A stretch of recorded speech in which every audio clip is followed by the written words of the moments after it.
Yes, we were solving the examples based on equivalence relation. ठीक है, equivalence relation के examples हम कर रहे थे। और इक्विवेलेंस रिलेशन में बेटा इम्पॉर्टेंट चीज़ क्या थी कि अगर फंक्शन रिफ्लेक्सिव है, सिमेट्रिक है, ट्रांजिटिव है, तो हम कहते हैं कि वो इक्विवेलेंस रिलेशन है। कल हमने एक पैरेलल लाइंस का एग्जाम्पल सोल्व आउट किया था कि कोई लाइन पैरेलल कैसे होगी। फिर हमने मल्टीपल ऑफ 4 का भी एग्जाम्पल किया था। अब डिफरेंट एग्जाम्पल्स हैं, हर एक को लिखने का तरीका भी कुछ अलग से ही मिलेगा हमें। नेक्स्ट एग्जाम्पल देखते हैं question. Let n be a positive integer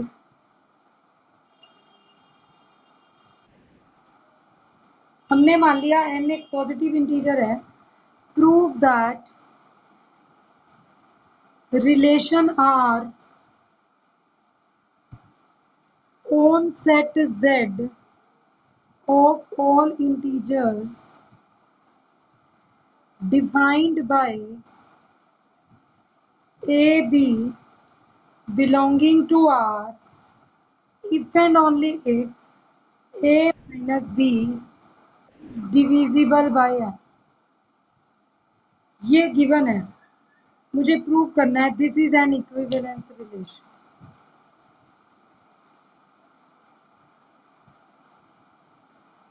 ठीक है, मीन्स आपको गिवन है कि n कोई पॉजिटिव इंटीजर है और प्रूव करना है relation R on set Z of all integers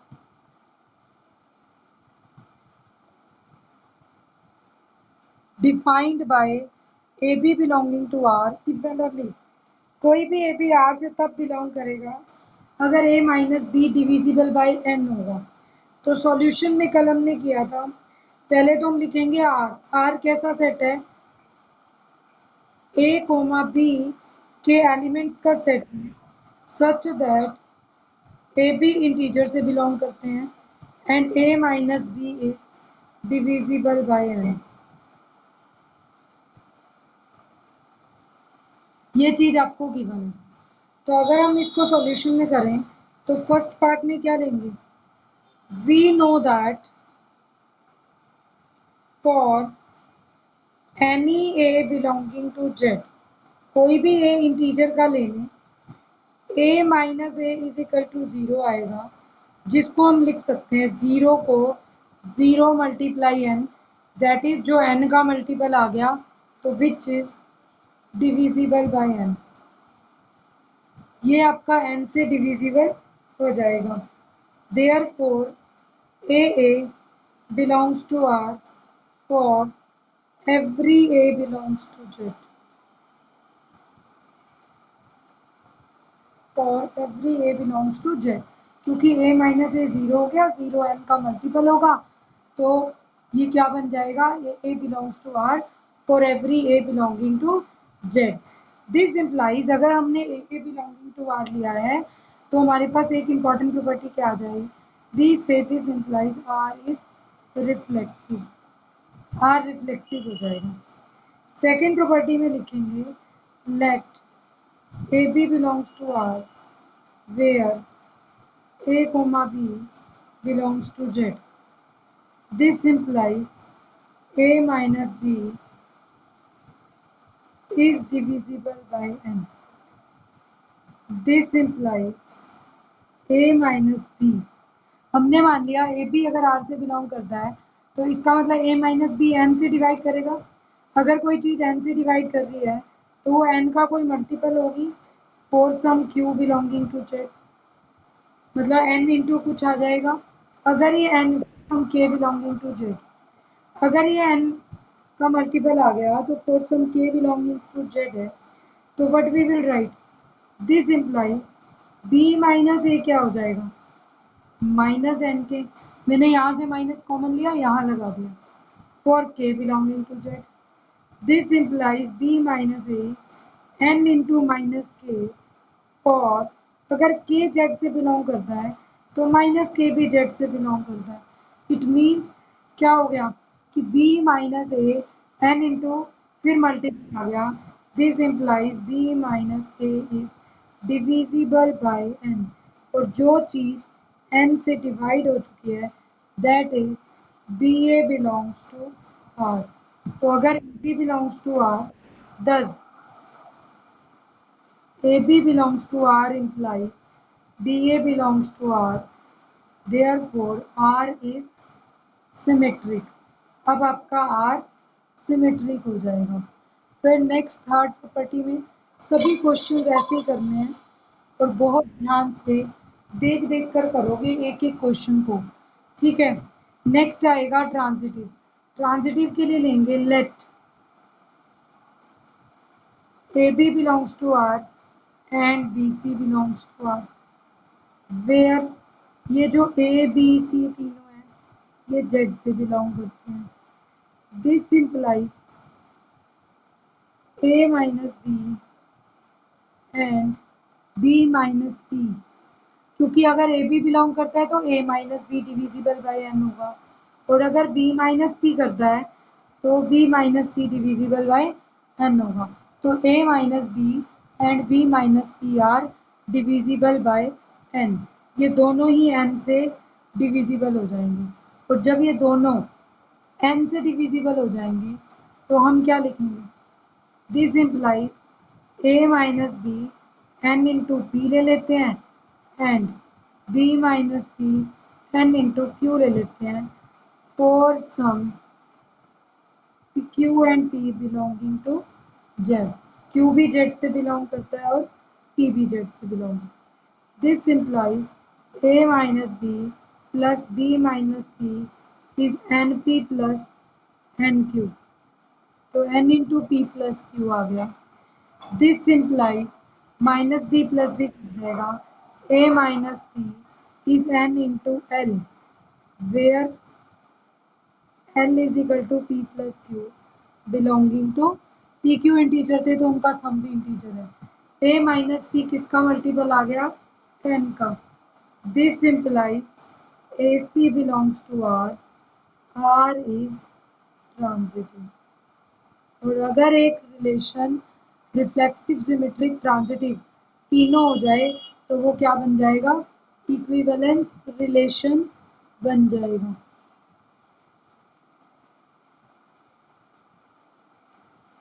सिर्फ और सिर्फ ये लिखने का तरीका आपको चाहिए प्रॉपर, अगर वे प्रॉपर है तो आपकी मिस्टेक नहीं होगी, you can do it properly then. Next देखें, next question is show that relation are defined in set A of all polygons are और polygons as, रिलेशन कैसे डिफाइन किया है,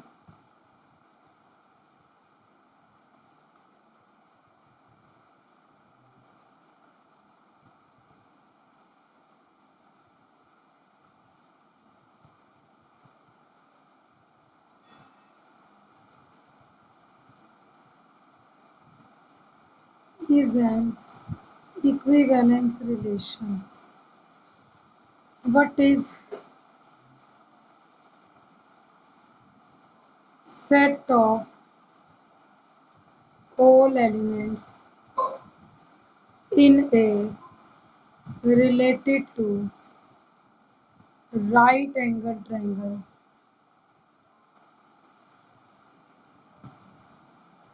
T with sides 3, 4 and 5।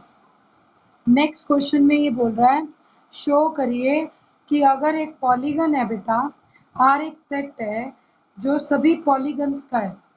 Polygon का मतलब क्या है, P1, P2 means एक पॉलीगन दूसरे पॉलीगन से तभी रिलेटेड है अगर उनकी सेम नंबर ऑफ साइड्स हैं।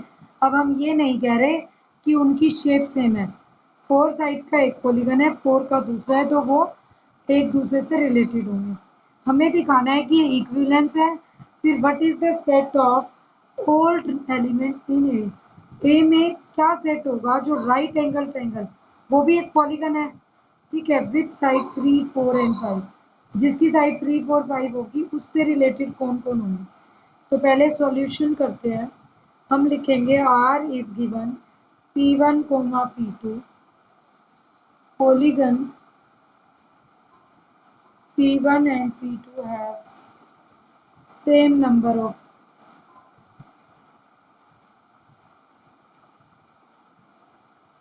P1 और P2 में क्या है, सेम नंबर ऑफ साइड्स हैं। तो फर्स्ट प्रॉपर्टी के लिए हम क्या लिखेंगे, ये तो सीधा लिख सकते हैं, clearly P1 has same number of sides to P1। एक पॉलीगन की खुद के खुद से कंपेयर करो तो जितनी P1 में उतनी तो है P1 में, तो P1 से रिलेट होगा। सो P1 belongs to R for every P1 belonging to A। A क्या है, हमने सेट ऑफ पॉलीगन्स लिया था, तो this therefore R1 is reflexive. तो R1 तो आपका रिफ्लेक्सिव हो जाएगा। जब आप सेकंड पर आएंगे तो हम बोलेंगे बेटा late P1 P2 belongs to R। ये आपको खुद बनाना होता है, रिफ्लेक्सिव में लेट नहीं कर सकते। रिजल्ट ढूंढ के लिखना है कि ये चीज तो होती ही है, होती है तो ये रिफ्लेक्सिव हो गया। लेकिन सिमेट्रिक के टाइम पर एक मानकर दूसरा दिखाना है, where P1 P2 belongs to A। अब हम क्या लिखेंगे, late P1 P2 belongs to R है, तो this implies P1 and P2 have same number of sides.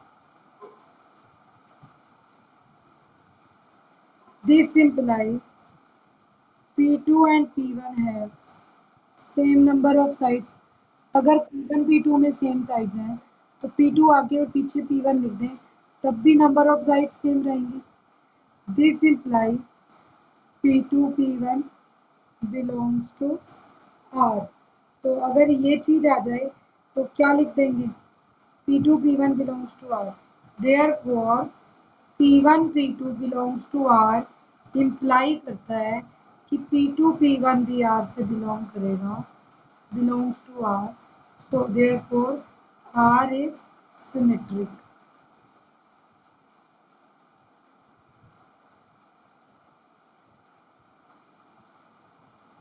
R is symmetric। R reflexive भी हो गया, R सिमेट्रिक भी हो गया। थर्ड प्रॉपर्टी क्या आएगी, रिफ्लेक्सिव सिमेट्रिक के बाद थर्ड प्रॉपर्टी आएगी ट्रांजिटिव की। उसमें हम हमेशा क्या करते हैं, दो पेयर हमें मानने हैं, let P1 P2 belongs to R एंड P2 P3 belongs to R। ठीक है, दोनों R से where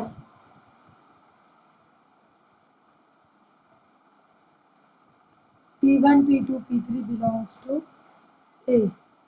Now this implies, अगर ऐसा देखूं तो P1 and P2 have same number of sides, same number of sides, and P2 and P3 have same number of sides। P1 P2 की same number of sides होंगी, P2 P3 की same number of sides होंगी। This implies P1 P2 P3 have same number of sides. तीनों की side same है, और अगर same है तो कोई दो लेनी है, तो this implies P1 P3 have same number of sides.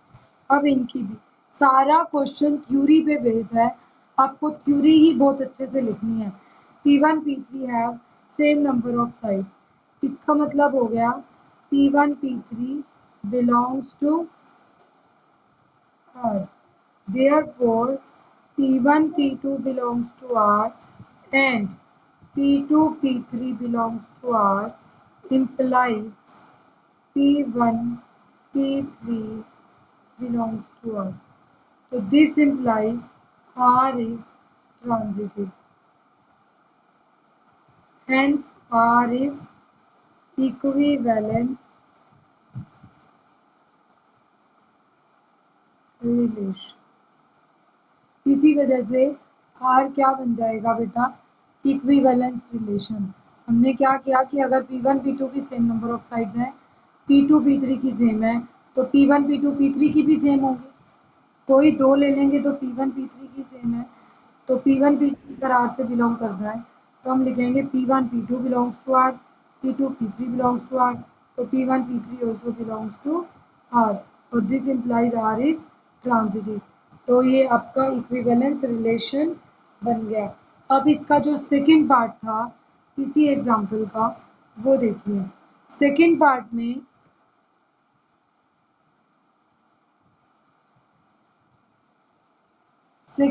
में हमारे पास क्या टर्म थी, what is the set of all elements in A, जो कि रिलेटेड हो राइट ट्रायंगल की. तो हम क्या लिखेंगे, we have right angle triangle T with sides 3, 4 and 5. Therefore, हमें इससे कोई मतलब नहीं है कि इसकी साइड 3, 4, 5 दी हुई है. हमारा मेन पर्पस क्या है कि अगर राइट ट्रायंगल की साइड्स 3, 4, 5 है, it means right angle triangle.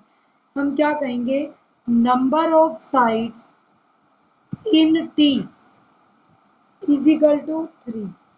ठीक है, T में 3 है, तो लेट कोई भी T1 A से बिलोंग कर दूं such that T1 and T have same number of sides,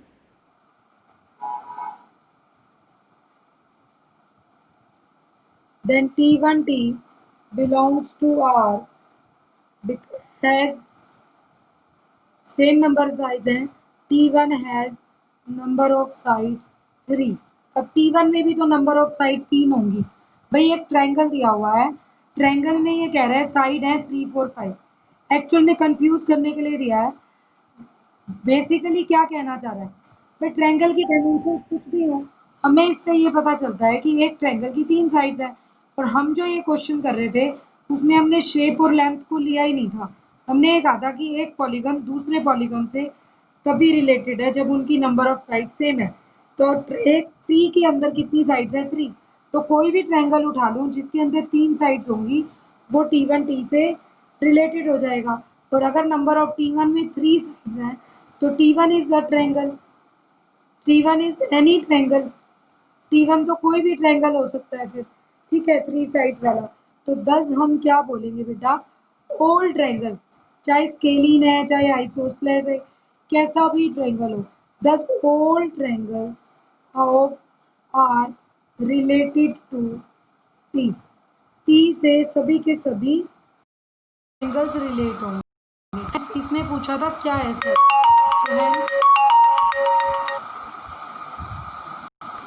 hence set of, इसने यही पूछा था ना कि आंसर क्या है. तो hence set of all elements in A, all elements in A related to right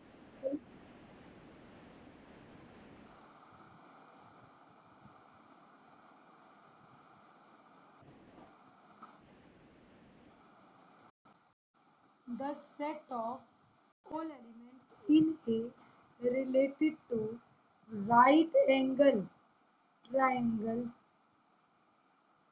T is the set of all triangles. कोई भी ट्रायंगल उठा लीजिए, वो ट्रायंगल्स में ट्रायंगल्स का सेट होगा. अगर आप एक रिलेटरल रहते हैं तो स्क्वायर, रोम्बस, कोई भी पिक कर लीजिए, सभी के सभी सेम होंगे. ठीक है, तो ये चीज आपकी कवर अप हो जाएगी. नेक्स्ट एग्जांपल देखेंगे. Let A is the set 1, 2, 3 up to 9. ठीक है।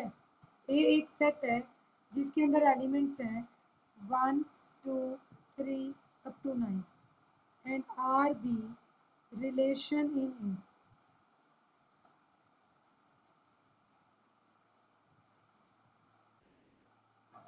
Cross A defined by AB related to CD, ठीक है, is defined by AB related to CD if condition क्या दी है बेटा, A plus D is equal to B C for A B comma C D in A cross A, prove that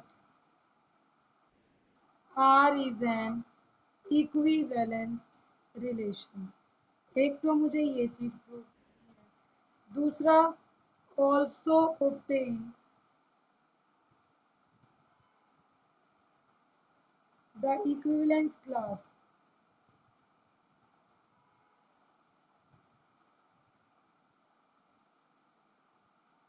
two comma five. पहले question की statement को ध्यान से समझेंगे। अब ये कहता है ए जो एलिमेंट्स है ना वो 1 2 3 9 से उठाने हैं। हमने कल पढ़ा था ए क्रॉस ए का मतलब क्या होता है, ए का ही एलिमेंट फर्स्ट एलिमेंट होगा और ए का ही सेकंड। ए क्रॉस ए में ऑर्डर्ड पेयर होंगे कार्टेशियन प्रोडक्ट, मतलब 1 1 1 2 1 3 1 9 2 1 2 2 2 3 से लेकर 2 9 तक 3 1 3 2 3 3 से लेकर 3 9 तक। तो ऐसे ही 9 1 9 2 9 3 मतलब 9 मल्टीप्लाई 9 81 एलिमेंट्स इसके अंदर मिलेंगे एक पेयर में। अब उन्हीं 81 एलिमेंट्स के पेयर्स में से आपको कोई भी दो पेयर्स उठाने हैं और ये कहता है कि एक ऑर्डर्ड पेयर दूसरे ऑर्डर्ड पेयर से रिलेटेड कैसे होगा। अभी तक आपने सिंगल सेट में काम किया था।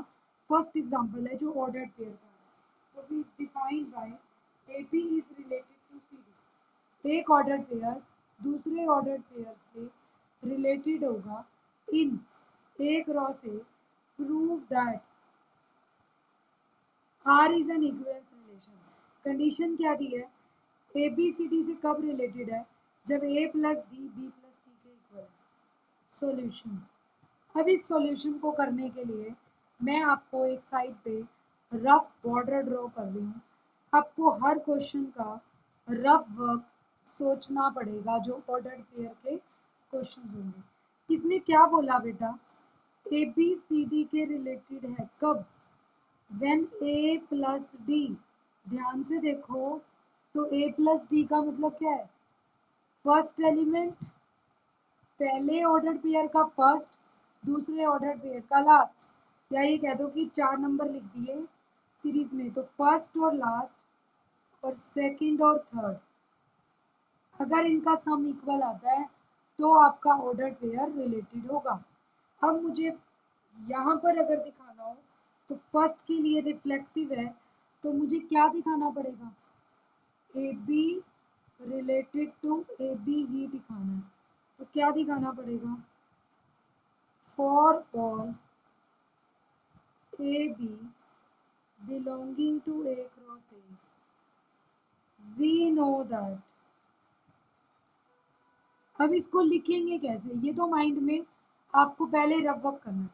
अब रफ में लिखो, अगर मुझे ए बी को ए बी से रिलेट दिखाना हो तो मुझे क्या दिखाना पड़ेगा, फर्स्ट प्लस फोर्थ तो A plus B, second plus third B plus B, मुझे ये चीज दिखानी है और ये तो ऑटोमेटिकली होती ही है।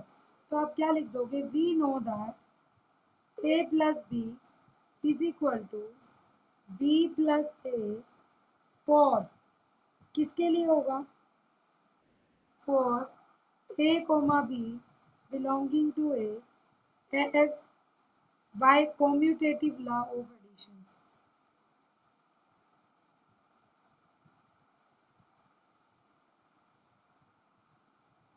ये एडिशन के कॉम्यूटेटिव लॉ से बन गया। तुम्हें कैसे पता चलेगा कैसे लिखना है, कोई जरूरत नहीं है क्रैम करने की। ऑर्डर्ड पेयर के क्वेश्चन बहुत आसान है, आप पहले रफ में लिख लो जो प्रूव करना है। मुझे प्रूव करना है एपी को एपी से रिलेटेड, तो क्या करा, first plus fourth, second plus third लिख के दिया, हमें दिख गया कि ये तो कॉम्यूटेटिव लॉ होता है, तो वही बात मैंने यहाँ पे लिख दी। दिस इम्प्लाइज, अब हम दिखाएंगे ऐसा कि ये मेरे को पता था और मैंने इसको देखते हुए प्रूव करा है कि A B is related to A. This implies A B is related to A B, और दिस इम्प्लाइज अगर ए बी ए क्रॉस ए का एक एलिमेंट लिया और वो खुद से रिलेट कर गया, तो this implies R is reflexive. अब आपका आर क्या हो गया? रिफ्लेक्सिव। अब इसी का नेक्स्ट पार्ट देखेंगे।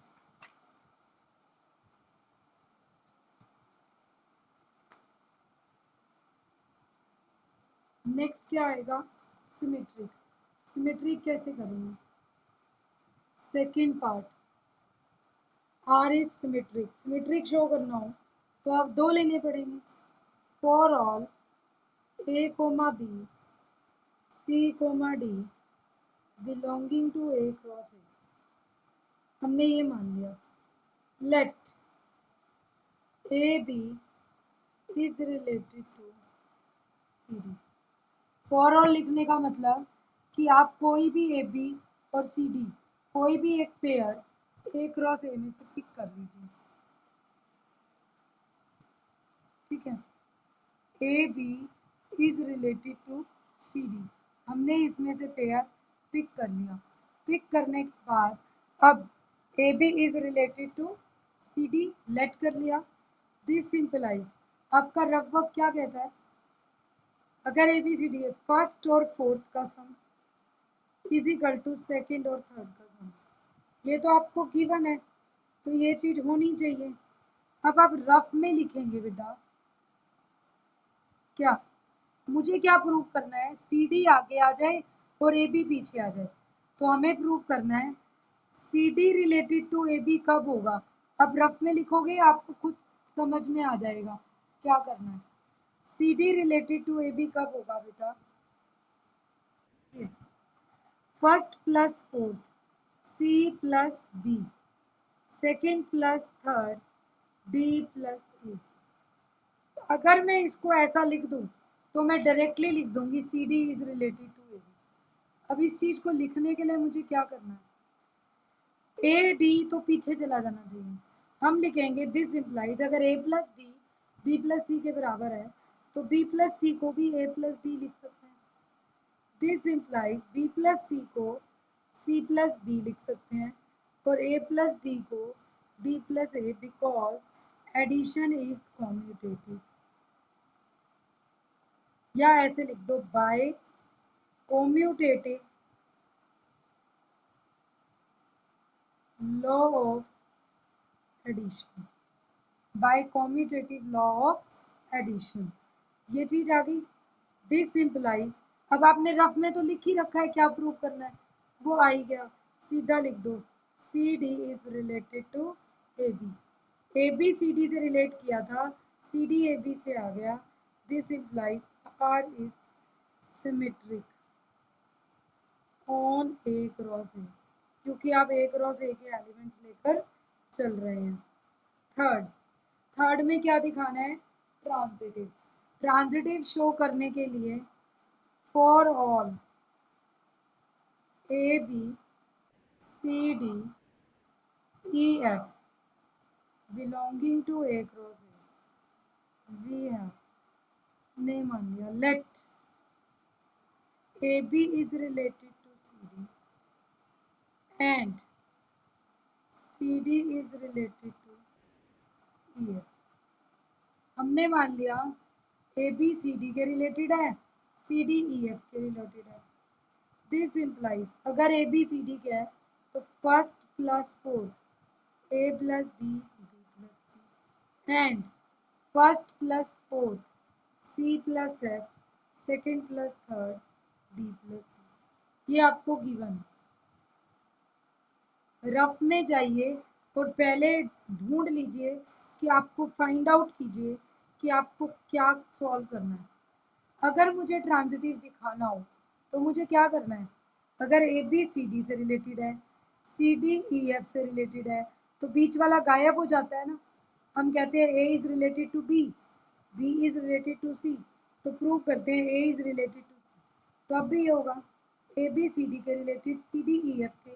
प्रूव क्या करना है, A B is related to E F. तो रफ में लिखते हैं A B related to E F कब होगा, जब आप प्रूव कर दोगे first plus fourth, A plus F, second plus third, B plus E. मतलब मुझे ये चीज शो करनी है, तो सारा आंसर ए एफ बी और ई में हो, तो मुझे बी या सी नहीं चाहिए। क्या मैं ऐसा कर सकती हूँ, इस इक्वेशन में या डी की या सी की एक की वैल्यू फाइंड आउट करूँ। कैसे फाइंड आउट करूँ, A plus D is equal to B plus C, and यहाँ से या तो सी की वैल्यू या डी की एक की फाइंड आउट करूँ। सपोज मैंने सी की फाइंड आउट कर ली, D plus E minus F. अगर ये चीज इक्वल थी तो मैं ये भी लिख सकती हूँ, अगर C plus F D plus E के बराबर है तो C D plus E minus F होगा। दिस इम्प्लाइज, अगर ये दोनों चीजें देखूं तो A plus D is equal to B plus C की ये वैल्यू यूज कर सकते हैं, D plus E minus F. D D दोनों तरफ क्या होगा, कैंसिल हो जाएगा। This implies A is equal to B plus E minus F. This implies minus F है तो adding plus F on both sides, तो F will cancel out. This implies A plus F is equal to B plus E. तो हमारे को trick तभी समझ में आएगी जब हम पहले लिख लेंगे क्या प्रूव करना। अब ये तुम्हें पता ही है ये किस चीज को प्रूव कर रहा है, A B related to E F. This implies A B is related to E F. Thus हमने प्रूव कर दिया कि ए बी रिलेटेड टू था and C D related to E F था, तो हमने इम्प्लाइज कर दिया A B is related to E F. This implies R is transitive. R क्या हो गया बेटे आपका, ट्रांजिटिव। और जब आर ट्रांजिटिव हो गया, अब इसका equivalence class of 2 5 find out कीजिए।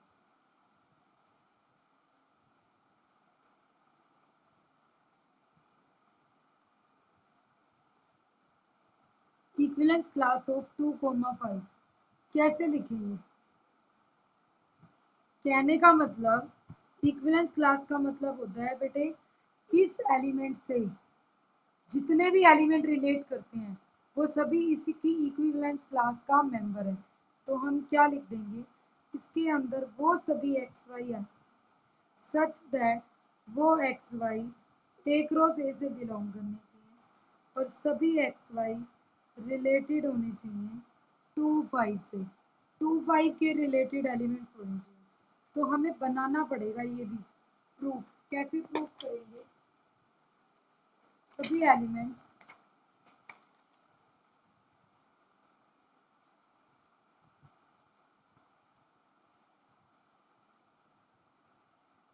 अगर सभी एलिमेंट्स 2 5 के रिलेटेड करने हैं,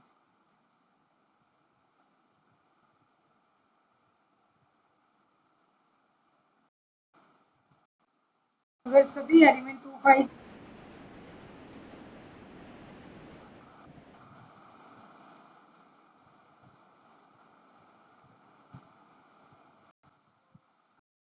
सभी एलिमेंट इक्विवेलेंस क्लास 2 5 के रिलेट करने हैं, तो हमने क्या कहा, इसके अंदर वो सभी एक्स वाई होंगे such that X Y A cross A से बिलोंग करेगा और एक्स वाई 2 5 से रिलेटेड हो।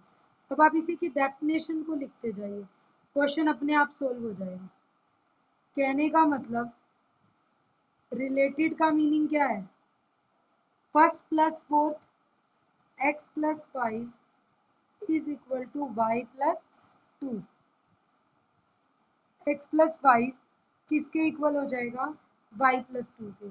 दिस इज इक्वल टू, अगर एक्स प्लस 5 वाई प्लस 2 के रिलेटेड है तो इसमें वही सभी एक्स वाई आ जाएंगे such that X is equal to, यहाँ पर क्या आ जाएगा, तो 2 को इधर ले आए तो 5 minus 2 3, X plus 3 is equal to Y. और अगर मैं ध्यान से देखूँ तो मुझे क्या करना है, एक सेट में वो सभी एलिमेंट लिखने हैं वाई एक्स से 3 ज्यादा होना चाहिए। अब आप इक्विवेलेंस क्लास लिख दीजिए। और आपका सेट ए क्या था? ए के अंदर एलिमेंट्स थे 1 से लेकर 9 तक। तो पहले अगर एक्स को 1 ले लूं तो वाई क्या बनेगा? 4। 2 ले लूं 5। 3 ले लूं 6। 4 ले लूं 7। 5 ले लूं 8। 6 ले लूं 9। इससे आगे आप नहीं जा सकते क्योंकि आप 7 लेंगे तो 10 आएगा और 10 ए से बिलोंग नहीं करता। This is equivalence class of 2,5। तो अगर किसी सेट की इक्विवेलेंस क्लास लिखनी है, अगर आपको किसी भी सेट की इक्विवेलेंस क्लास लिखनी है, उसका मेथड यही होता है कि आप X Y belongs to A cross है तो x प्लस 3 वाई प्लस 3 के इक्वल ले लिया और ऐसे रखने से हमारे पास इक्विवेलेंस क्लास इक्वल आ गई। ठीक है। अब अगर आप चेक करें तो आप चेक कर सकते हैं 1 4 क्या 2 5 से रिलेटेड है? 1 प्लस 5 6, 4 प्लस 2 6। 2 5 से सभी को रिलेट करना था, चेक कर लीजिए फटाफट। 2 प्लस 6 8, 5 प्लस 3 8। 2 8 से 4 7 को। 2 प्लस 7 9, 5 प्लस 4 9। 2 5 से 5 8 को। 2 प्लस 8 10, 5 प्लस 5 10। 2 5 से 6 9 को। 2 प्लस 9 11, 6 प्लस 5 11।